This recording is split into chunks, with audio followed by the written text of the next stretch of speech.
find yourself with tons of savings challenges and you feel the need to cash step them because you have them all, whether you downloaded them for free or you're participating with someone to do savings challenges or you've purchased a whole bunch and now you're sitting here with all of these savings challenges and you don't know what to do with them, I want to discuss how we can get organized with our savings challenges so our savings challenges can help us maximize our savings. So if that sounds like something you're interested in, you already know what to do. Kick back and relax. Go grab your savings challenges that you're working on and let's talk about how to get them organized to help you maximize your savings right now. First step in organizing your savings challenges is to make sure you set a goal that means something to you.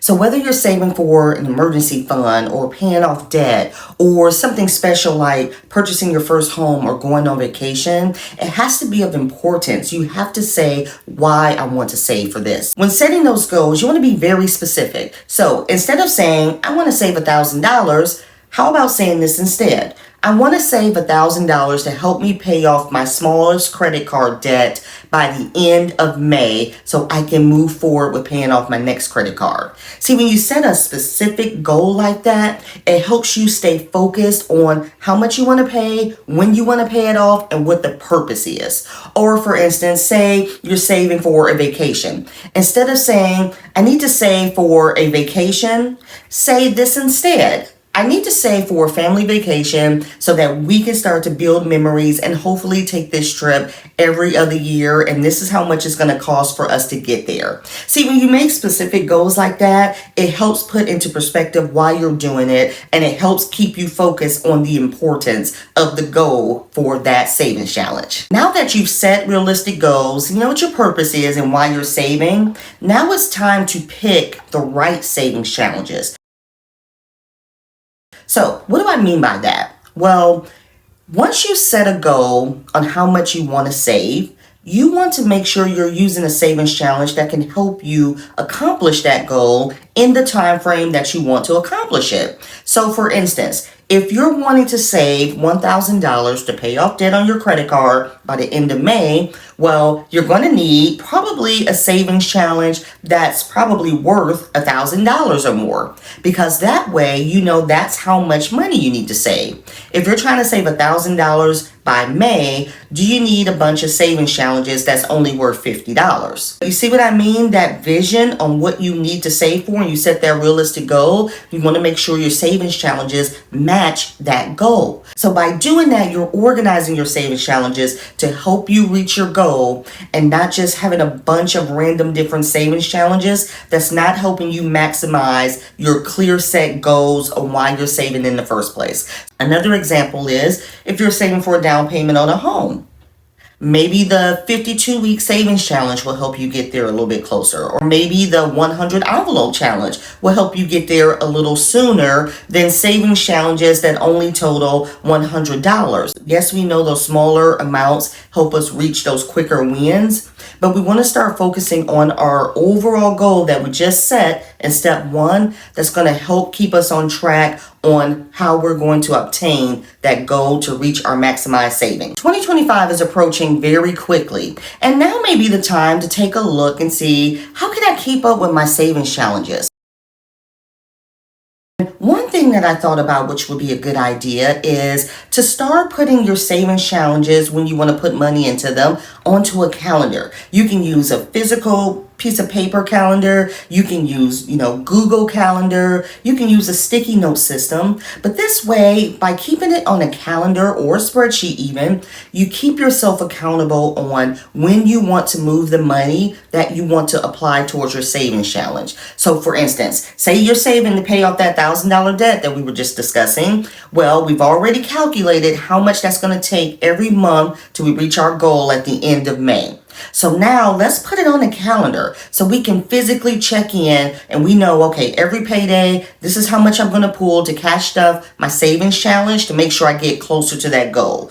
Put it on the calendar so you'll have calendar alerts. Do you use your calendar alerts? I use mine all the time. And this way, an alert can pop off. Don't forget to put such and such amount towards your, debt payoff, or don't forget to put this amount from this payday. See, putting it on a calendar helps us physically see it. Yes, we cash stuff and we put it in our envelopes and we put it away. We kind of not think about it, but we kind of need to think about it, don't we? We need to kind of visually see when we need to take that money out to help us keep us accountable so we don't miss a payment. Or if we do need to miss a payment, we'll know what day it was and why. Put different colors on your calendar. This is towards this savings challenge. This is towards this. This is how much money I need to take out of my account to apply for this savings challenge. At least you can see how you are managing when those savings challenges are being cashed up to kind of help you stay on track with the overall goal that you set for yourself. If you're enjoying this video today, do me a favor, go ahead and hit that subscribe button for more financial tips like this. And please make sure to join me every Saturday morning, 10 a.m. Central. I go live and we talk about different budgeting topics like this. And if you ever have any topics you'd like to discuss, look in the description box below and complete my questionnaire. Submit me over any topics you want to talk about, and I'll make sure we talk about it. Now, let's get into the next tip. Let me ask you a question and drop this in the comment section below.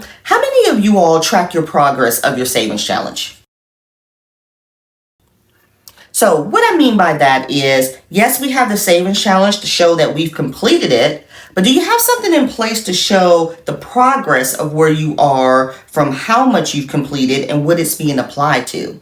So what I want you to think about is, now that we're setting these overall goals for our savings challenges, we know what we want to save for, and we're setting, some time frames. Let's start tracking our progress. So my suggestion is, again, by using Google Sheets or just a physical piece of paper or something like that, write down what your goal is, what you're saving for. Remember, we're going to try to pay off that debt by the end of May. Let's put that on a sheet of paper. Let's color in the closer and closer we get to saving that amount. So as you can tell, tracking your progress of your savings challenges is very important. It's really going to motivate you to see that you can do this. And whether you do that on a spreadsheet or actual physical sheet of paper where you're coloring in your progress, the visual aspect of it will help keep you motivated to help you reach that goal. One of the most important things when it comes to savings challenges is just realizing what the savings challenge is for. And it's not just to make sure we're putting cash towards a savings challenge. So I want you guys to think about this. Think about how many savings challenges that you have. And then I want you to think about, are you able to do them all?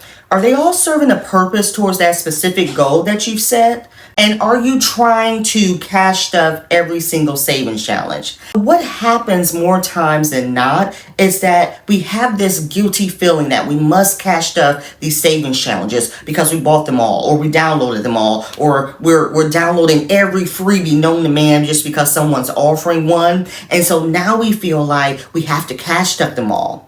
But what we're forgetting about is the overall picture. Cash stuffing savings challenges is more than just making sure every challenge we have gets a little something.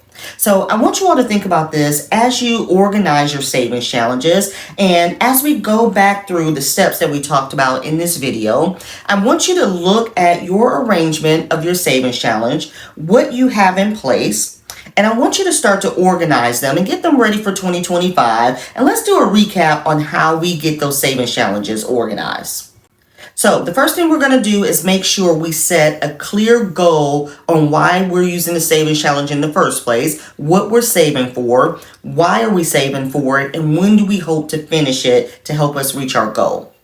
Second step is we want to make sure we're picking the right savings challenge. We want to make sure whatever that goal we've just set, let's make sure we got the right savings challenges, the right amount to help us reach that goal. The next step is maybe we can create a calendar to help us stay on track on when we're supposed to cash stuff that goal. And if we can't cash stuff it on the day that we're supposed to, let's make sure we're documenting that so we can hold ourselves accountable. Step 4 is to make sure you're tracking that progress. Okay, this is my overall goal for my savings challenge. How far have I gotten? If I want to pay this off by the end of May and it's January, how much have I done so far? And then lastly, always remember what the purpose of the savings challenge is in the first place. It's not to have 100 savings challenges just to make sure we're cash stuffing those savings challenges just because. If you're using these savings challenges for a genuine purpose, then it should make sense. Your savings challenges should make sense. All right, you guys, so there you have it. These are the first steps in helping us get organized with our savings challenge. If this video gave you any inspiration or helping you get motivated to put a goal with your savings challenges and stay focused, I hope you give it a thumbs up. Don't forget to hit that subscribe button for more budgeting tips. And if you wish to participate with me in a No Sinking Fund September, make sure you put the hashtag No Sinking Fund September. And again, this month is all about celebrating the savings challenge and finishing any of those savings challenges that we can, because we're not focusing on sinking funds. And be on the lookout for other videos around organizing our savings, because not only does it apply to savings challenges, but it also applies to sinking funds as well. And with that being said, thank you guys for joining me. I will see you next week. Bye!